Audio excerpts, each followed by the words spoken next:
Coming up on What Women Want to Know. There's this image of the Black woman as strong, and therefore people feel we can just handle anything, just pile it on, pile it on, pile it on. But no, not saying that we're not strong, but at the end of the day, there is a limit for everybody. I think it drives a lot of the healthcare problems that we have physically and mentally.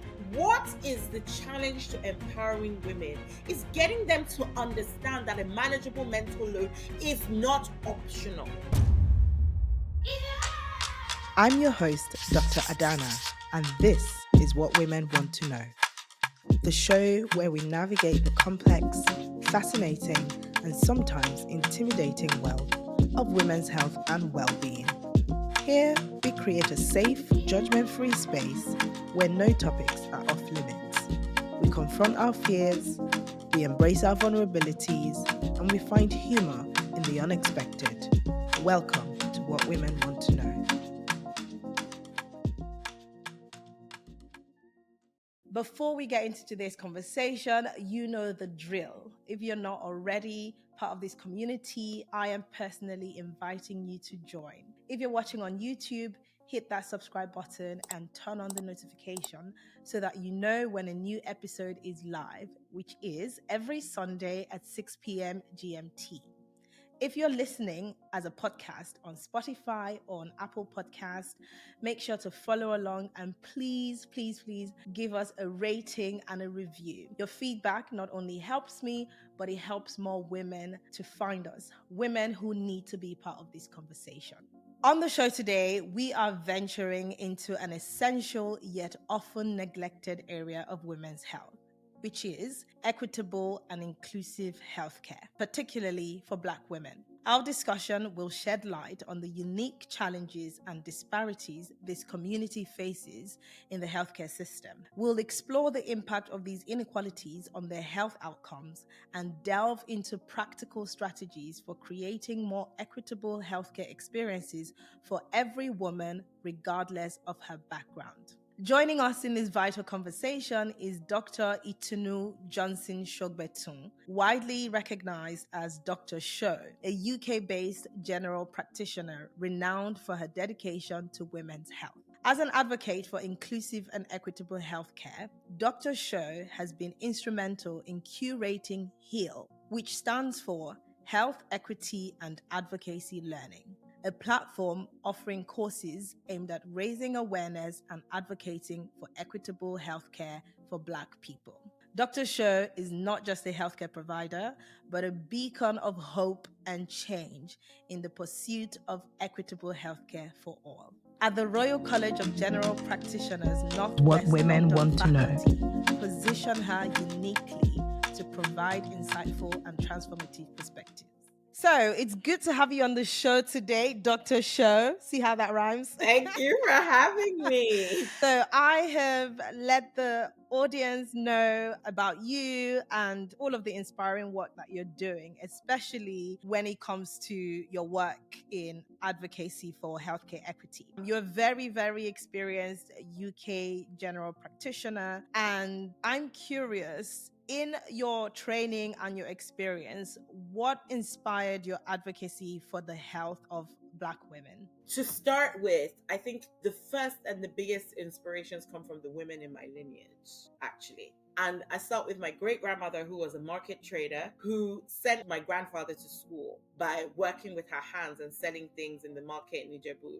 And then I go to one of my grandmothers, who was the first female Muslim lawyer in Nigeria, and the legacy that brought. And then I go to my mother, who founded one of the top international schools in Nigeria. So there's that legacy of hard work and education, a value for education that then brought me to medicine. But then when I got to medicine, there's another legacy in my family, which is healthcare challenges. I lost one of my grandmothers to breast cancer even just before I was born. My mom was only saved because she read in a Time magazine article about the signs of breast cancer. And so, as a result of that, she was able to pick out the signs, and that's how, thank God, really, she was able to get the treatment. So, when I came into medicine, I came in with that knowledge that, and so many people in my family have had hypertension, diabetes. So, I came in with that knowledge of the baggage of health issues. And then I began to have health issues myself. I was 27. I was diagnosed with a blood pressure of 190/110. Oh no. So I was only 27 years old. And the only reason why I found out was because I was getting these headaches. And of course, getting headaches, I thought, let me check my blood pressure. But that was my privilege of knowledge. I could have had a stroke. I could have had a problem with my heart, any of those things. I could have gone on to have kidney problems if that wasn't diagnosed and treated. Yeah. And I remain on treatment now. So it was all of those things. So I was on two sides of the aisle, really. I was a doctor, but I was actually also undergoing health challenges, which is some of the challenges that are more common in Black people. We know that over 50% of Black adults will develop hypertension by the time they're 50. That is huge. And we know that a lot of the time it goes undiagnosed. That's why it's called the silent killer, because what ends up happening is people then get strokes, heart disease, kidney failure, and then we say, oh, sorry, they died young. Oh, it was their time. No, it wasn't. So that's the thing that drives me to say, this medicine that I studied, it's not just for me to sit down and say, oh, I'm a doctor. I need to spread the word so that people know about their risks. They know to look for these health problems. That's part of what drives me. I don't want people to be dying unnecessarily. So you talked about being on two sides of the aisle. One side being that you have all these great women in your family who you also witness going through healthcare challenges. And then, unfortunately, you then went through that yourself at a very young age. How has that experience as a Black woman influenced your approach to healthcare? Does that make you more vigilant when you see a Black woman walk into your practice? It's everything, because I have experienced so much of the adverse things that Black women experience. I've been diagnosed with 2 autoimmune conditions. I've got polycystic ovarian syndrome. I struggled with infertility. I ended up having a preterm birth of twins that I lost. Oh, I'm so sorry to hear that. No. What I'm saying is, obviously, it's sad, and at the time it was very difficult to deal with. But I've been on that side of the aisle, and I know. So whenever a Black woman is coming in, I know that her risks are higher for some of these things. And so, yes, I mean, for all my patients, different patients have different risks. That's why I practice culturally competent care. And I know we're going to talk about this, but culturally competent care is about understanding the background and the risk, and understanding the cultural and the religious aspects of that patient. It's not just Black people I'm hypervigilant for. I'm also going to be hypervigilant for my Jewish patient who may have a higher risk of some of the cancers because they're more common in certain Jewish populations. I'm also going to be hypervigilant for my Southeast Asian patients. But for my Black women, because I know what their higher risks are. So during, even when they're preparing for pregnancy, when they have women's health issues, I'm letting them be aware of their risk and empowering them with the information so they can ask the right questions. Yeah, which is very, very important. Let's actually touch on the challenges in healthcare for Black women. So for starters, what are the common health challenges that you see amongst Black women in your practice? We have to put it into 2 brackets. So there's general health issues, women's health issues under the physical health, and then there's the mental health issues. Obviously, lots of different ethnicities have different challenges, but we know for a fact that Black women have some of the worst health outcomes in these domains. So for example, with endometriosis, Black women are going to be diagnosed 2.5 years later than their white counterparts. That's 2.5 years more of the unknown and of pain. Also, we know Black women are more likely to get fibroids. And instead of offering other womb-sparing alternatives, a lot of the time they're pushed towards hysterectomies. Black women are more likely to suffer from infertility. And when they do have infertility, they're less likely to access treatment, reaching out for the treatment, but when they even want to access it, then there's limited options. So we have less sperm donors from the Black community, we have less egg donors from the Black community, and then also there's often a socioeconomic disadvantage. So all of those things within physical health, we know that, again, we talked about high blood pressure. Black women are much more likely to get autoimmune diseases. If you don't know what that means, it's when the body starts to attack itself. And actually, this ties in very well with what I talk about, which is the mental load that women carry, because we know that stress is a driver for some of these things. And then now we come to mental health. So Black women, the suicide rates are going up.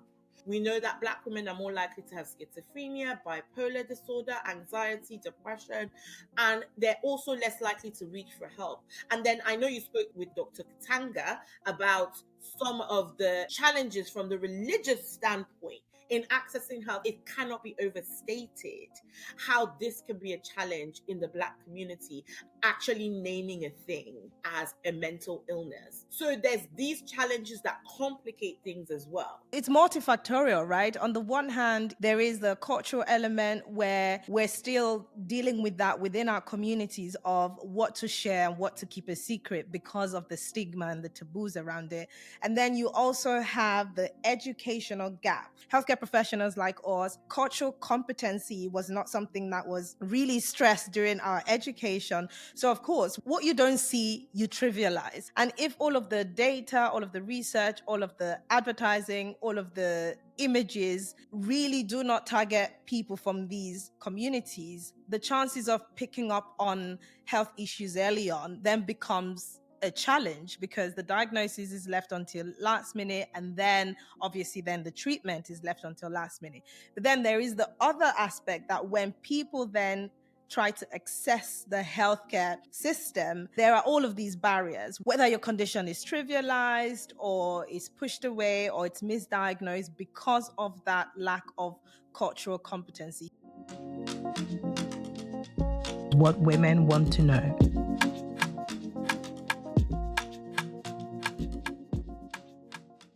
Let's actually touch on cultural competence in healthcare. What does that mean to you? So for me, cultural competency is about curiosity about the background of your patient. But as well as that curiosity, it extends to respect. And then beyond respect, it then further extends to utilizing that knowledge to provide holistic, personalized care. Let's give an example of a lady, we'll call her Aisha. So she's a Black British, but she's from a Somalian background and she's Muslim. And she comes to see me with a problem with her periods becoming more painful. So they've been worsening over time, which should make me think about the possibility of endometriosis, of course, but other things like potentially fibroids and other polyps and things like that. So she's come to see me. Now, in addition to the fact that she's having heavy and more painful bleeding and the bleeding is lasting longer, there's an impact because she's Muslim.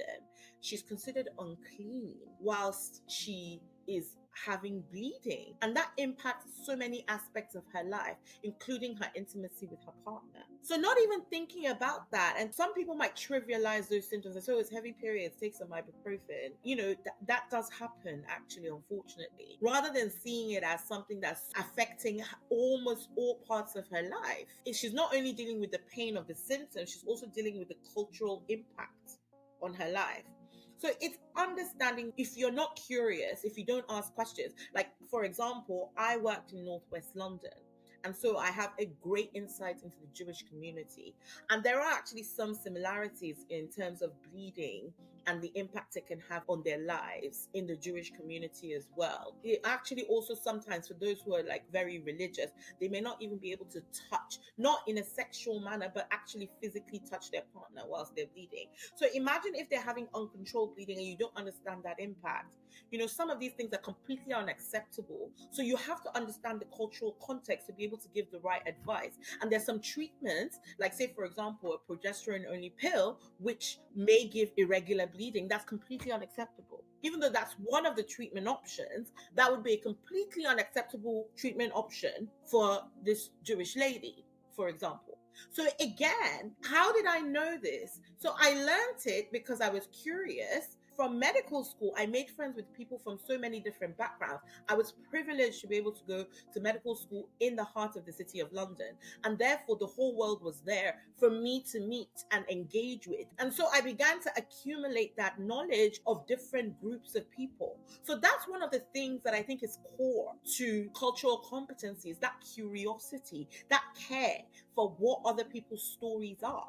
But beyond that, we talk about the respect. So not only are you curious, but you're respectful. The way someone does or has the culture or the religious views, you respect that. You don't think your way is superior. I love that. I love that. That's very, very, very important. And I suppose this curiosity has led you to curate this platform now that you're championing HEAL, right? Which is health, equity, and advocacy learning. And, I know this to be a platform where you create content that really educates and raises awareness about certain medical conditions that are more common in certain minority groups than the other. What is your vision for the future? How do you think this will contribute to equitable healthcare? So we started off with Heal for Black People, which we launched in line with Black History Month in October 2023. And the whole point of that was to grab attention, to say, do you know what? This is actually about Black health equity, because Black people have the worst healthcare outcomes in almost every specialty. And therefore, it's important that we shine a light. One of the reasons why I'm so passionate about advocacy is what's actually happened in the Southeast Asian community. So a good 20 years ago, Southeast Asian people were more likely to get heart disease early on and also more likely to die. Now, they're still more likely to get it, but they're less likely to die. What is that? That is the power of education and advocacy. I told you about the story of my mom. Reading that magazine saved her life. Education is so powerful. We might not be able to change all the socioeconomic issues. That's beyond my pay grade at the moment.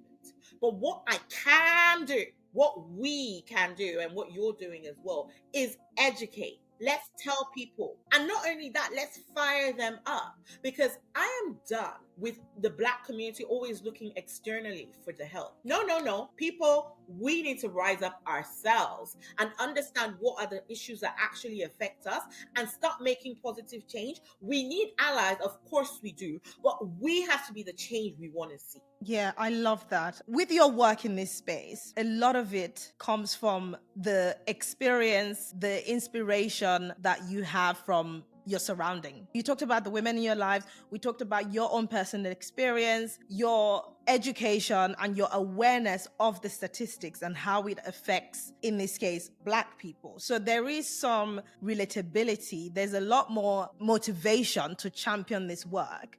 But we know that for this to make great impact, we need allies. We can't really have a healthcare system that is by Black people for Black people. That doesn't work. Especially in a public health system, it's at the mercy of the healthcare professional that you encounter.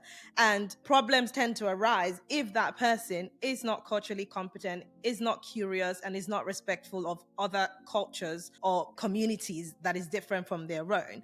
So how do you hope that this inspires more healthcare professionals to become advocates for equitable healthcare? I'm actually in the process of developing a course with a lovely lady. She's another much older and more experienced GP. We are working together to actually create this course, which is called Heal for Clinicians. And there's also a version for the clinicians that work in the private sector. And we are literally doing this to empower clinicians to learn, because it's a learnable skill. Cultural competency can be learned, because once you have the desire, you can learn about the certain health challenges that affect certain communities. But you can also learn to have an open mind, because no community is a monolith. Within the Black community in the UK, we have Africans, we have Caribbeans, and within the African community, we have, a Nigerian is very different from a Kenyan. I'm going to tell you that one for free. Yeah. So, and even within Nigeria, an Igbo person, a Yoruba person, they're different, right? Yeah, And yeah, even yeah. then, you can't make generalizations. And then we have multi-generation. Like someone like me, I'll consider myself to be one and a half. I came to the UK at 15. My husband, on the other hand, is a first-generation immigrant. My son is a second. Yeah. The cultures are different, even within that. you know so again, you can't make assumptions. You can have some certain core knowledge about ethnic differences in risk and things like that, and also some cultural understanding and religious understanding, but you also have to have an open mind and be aware that each individual is unique, and therefore there is a personalized approach. That's how we do it. Yeah, the education we get is the foundation, but we know that it changes. It has to be unique to that individual. I hear you. So it's a scaffold for you to then build on your own, but you can learn the scaffold. As long as you're willing, you can learn it and we can teach it. And so that's what we're trying to do. What women want to know.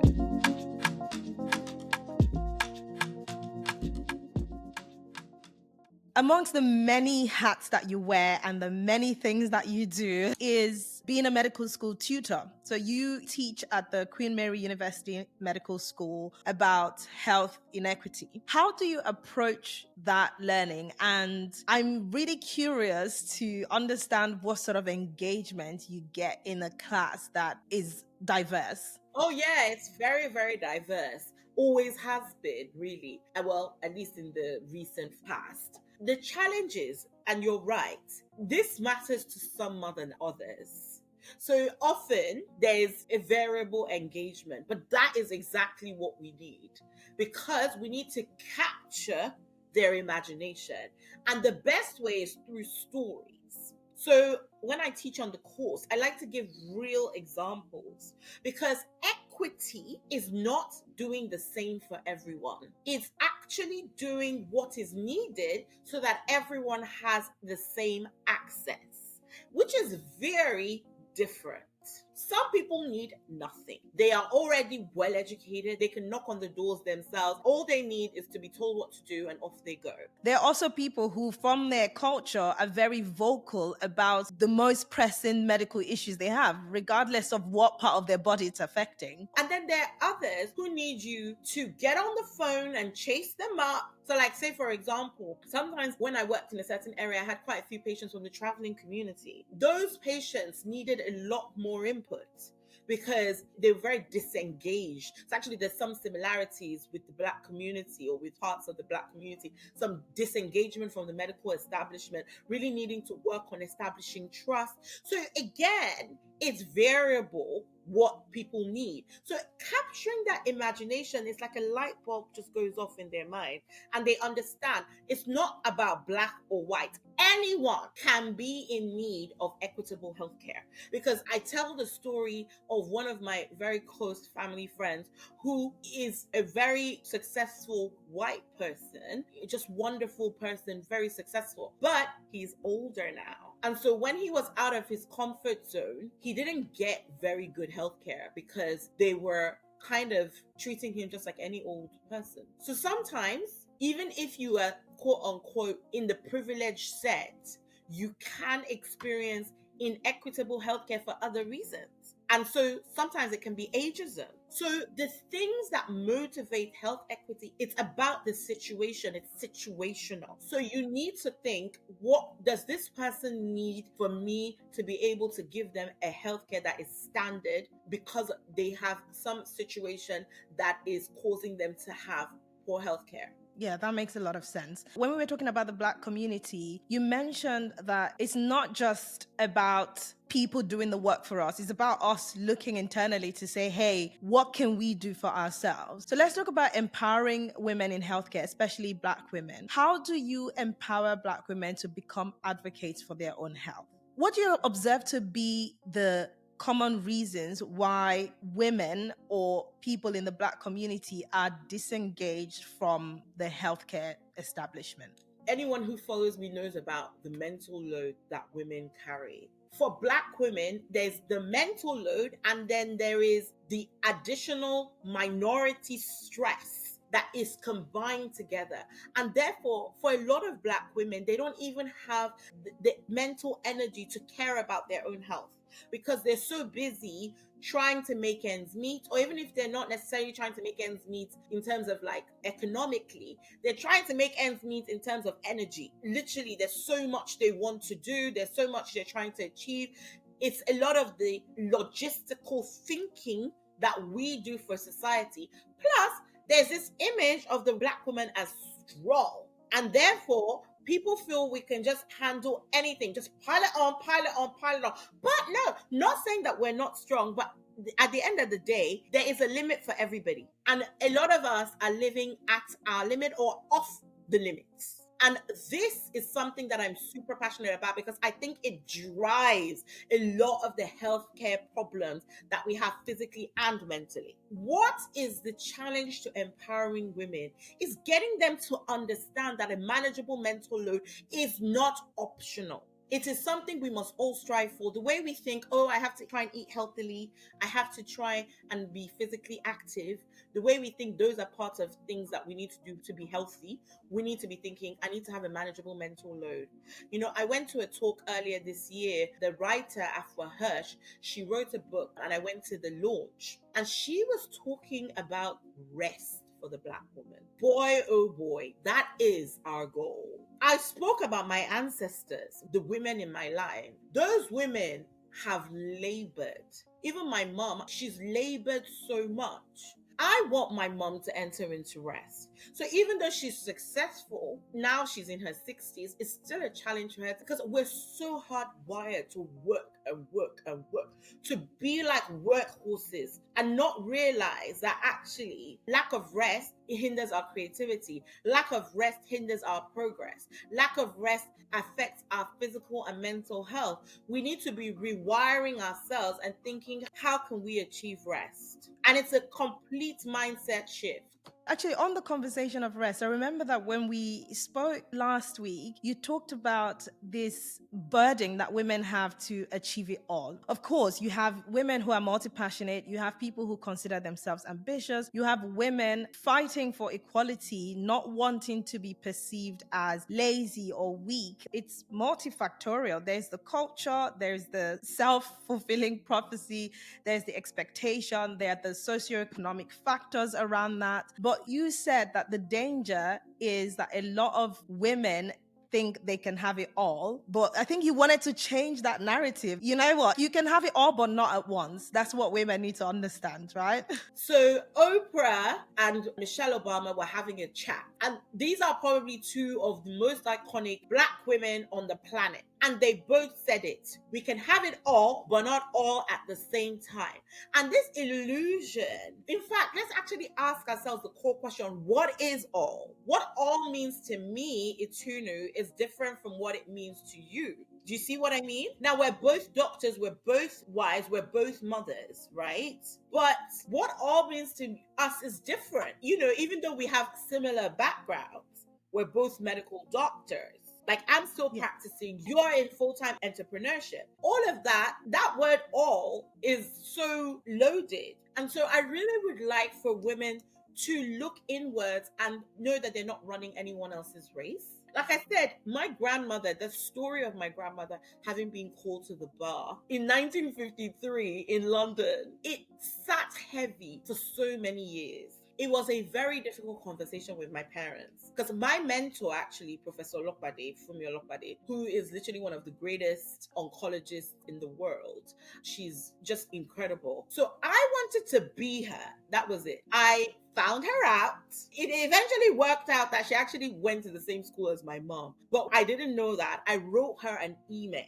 And I said, I want to come and work with you in Chicago. And she said, come, which was incredible, right? That's the kind of heart she has, actually. And it's the same kind of heart that I have as well. I want to kind of impact the next generation. And that's how she impacted me. So I was going to be her.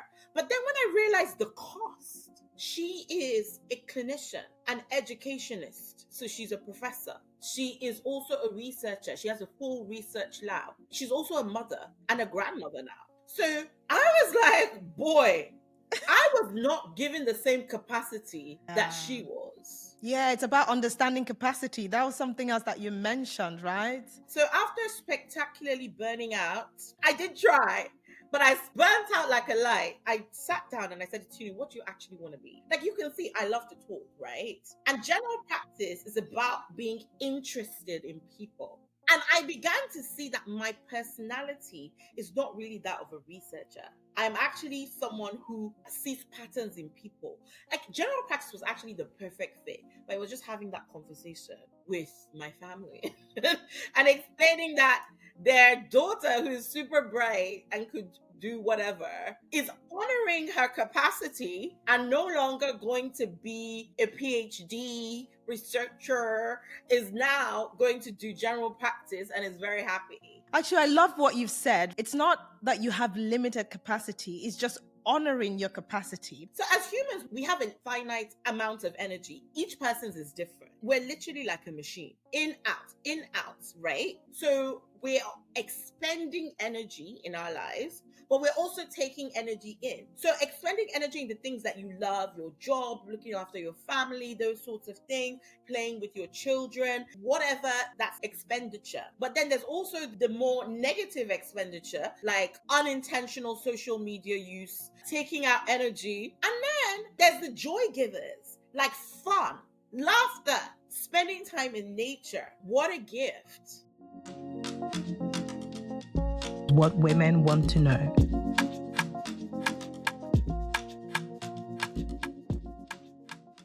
What I'm taking out of this conversation is to empower women about their health, is to let them do the much needed reflection to say, hey, it's okay to aspire to do and be all of these things, but you owe it to yourself to understand and to honor your capacity and to know, like you said, you can have it all, but not at once. And I say this because I'm talking to myself here. In my 20s, you could not tell me this. I will argue with you. You couldn't tell me I couldn't have it all at the same time. I mean, sorry, my husband is having it all at the same time. But really, there is biological factors like pregnancy. He will never be pregnant. There is childbirth. There is motherhood. There is breastfeeding. There are all of the things that are required of women, depending on, how you want to set up your family life, that is not expected of men, or actually men cannot actually match. It's not comparable.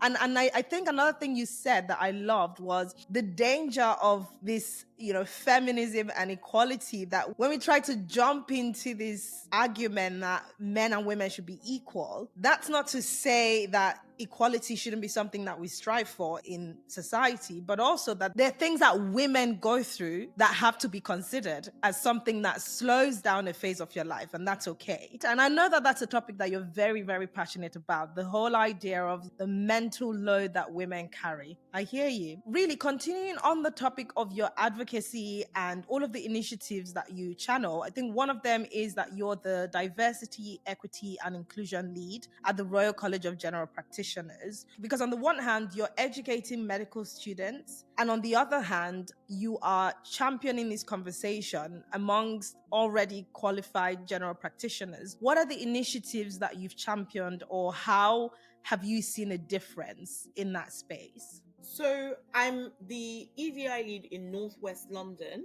in the college. And for me, it's really, really important that we have diverse representation within the profession.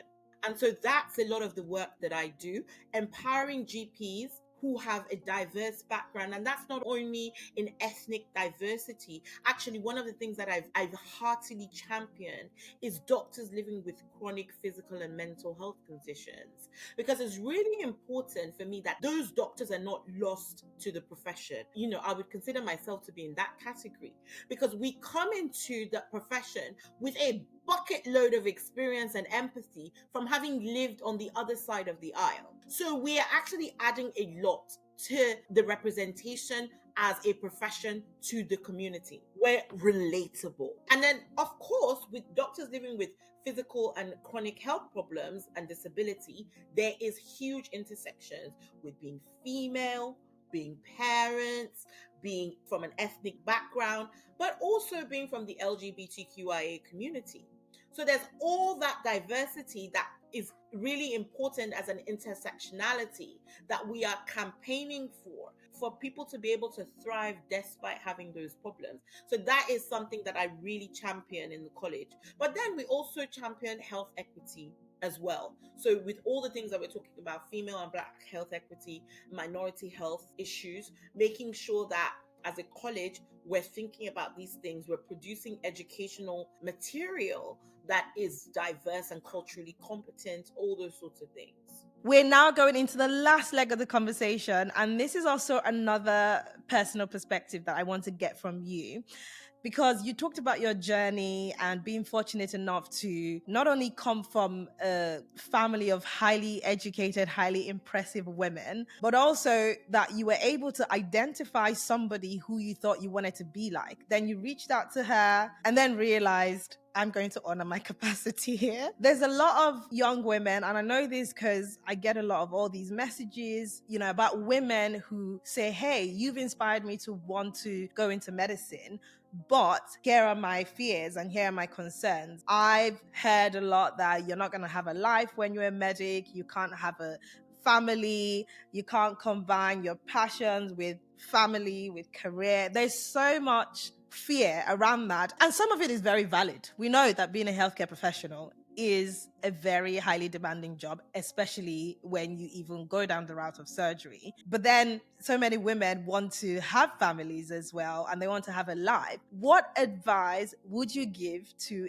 any young, aspiring healthcare professional? Basically, achieve your capabilities by honoring your capacity. That literally is the core of it. Professor Lokpade is still my mentor, by the way. She didn't throw me away because I decided I didn't want to do oncology. In fact, she was part of the convincing team of my family to say, do you know what? I actually think Itunu has made the right choice.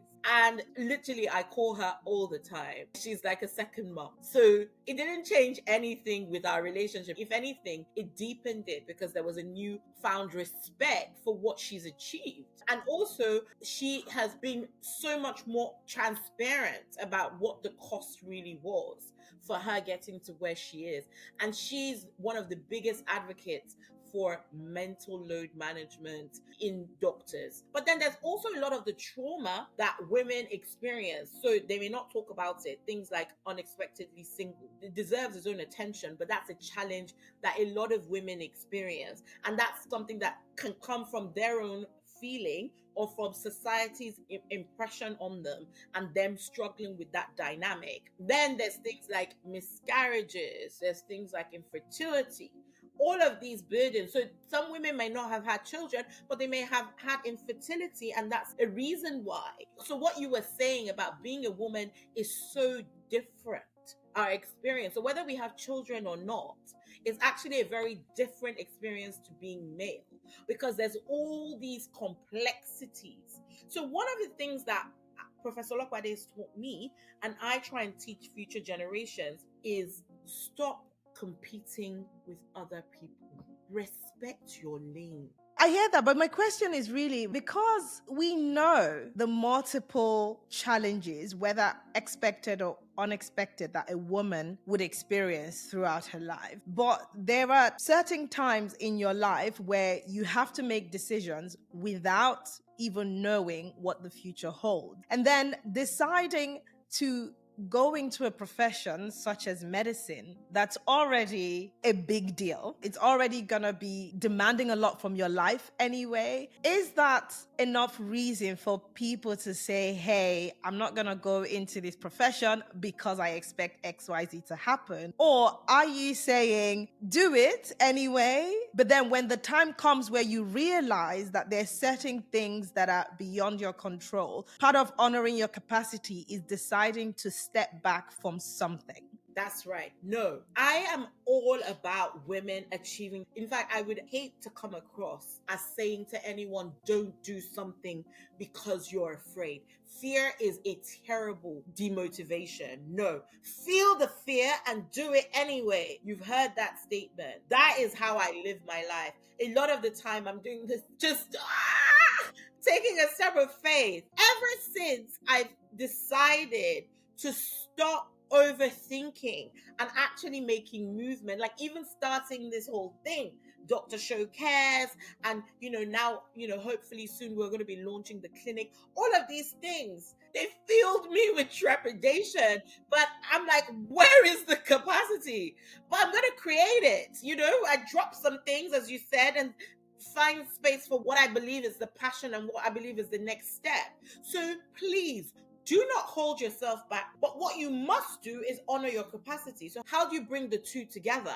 Well, you do that by prioritization. That is the key. What is most important? So I have quite firm boundaries. I didn't always. This is new because it's so important. It's how I'm able to honor my capacity. So there's certain things that I cannot and will not take. Sorry, not sorry. But what I put myself to, I'm going to put my heart and soul into it. So as I say, there's some things that only me, Itunu, can do, and that's part of what I want to do. So I'm going to prioritize those things. Number one on that list is being mama to my baby boy. And it doesn't mean that I'm doing all the cooking and cleaning for him. It's more that intimacy of mother-child, I prioritize that and honor that. So I know what's going on in his world, and I make sure that he knows that anything that's going on in his world that he wants to tell me, he can tell me. So that's one of the most important things. I get help with other things. One might call the more practical side of motherhood, in order to be able to do what I do. I hear you and I'm with you. You know what? I really love the direction that this conversation took, because we started off with equity in healthcare and how, ethnic minorities can access care and how we should have that conversation within our communities to raise awareness. And I really thought the entire conversation was gonna go into what are the health inequities and how can we advocate and raise awareness, which is all important. But I would say that the most important thing that I've taken away from this conversation is really that awareness of the mental load that women carry, but most importantly, honoring your capacity. I think by far that is the most important lesson. And for us to do that is you realizing that having it all is a misconception that can really get a lot of us into trouble, because that sentence is not complete, right? You can have it all, but not necessarily at the same time. That doesn't make you a failure. That just makes you more intentional and actually more respectful of your capacity. And I love that. And I think that's the message that I want anybody listening today to take away. Health is multidimensional. It's not just about the one specific symptom you go to your healthcare provider with. And that's why when we talk about this symptom or that test, it's important to look at it from a holistic point of view, right? What is that person's background? What are the traumas that they're carrying? What's the load? How is their mental well-being? What's their social situation at home? Because it's all a combination that if we're not mentally well, that's actually what creates the imbalance. That's really what affects our physical health. It really starts with the mental. I'm so glad that it seems like literally you're now preaching my message, girl. Well done. Dr. Shaw, you've acquired a new follower. Oh, thank you. Thank you so much. What women want to know.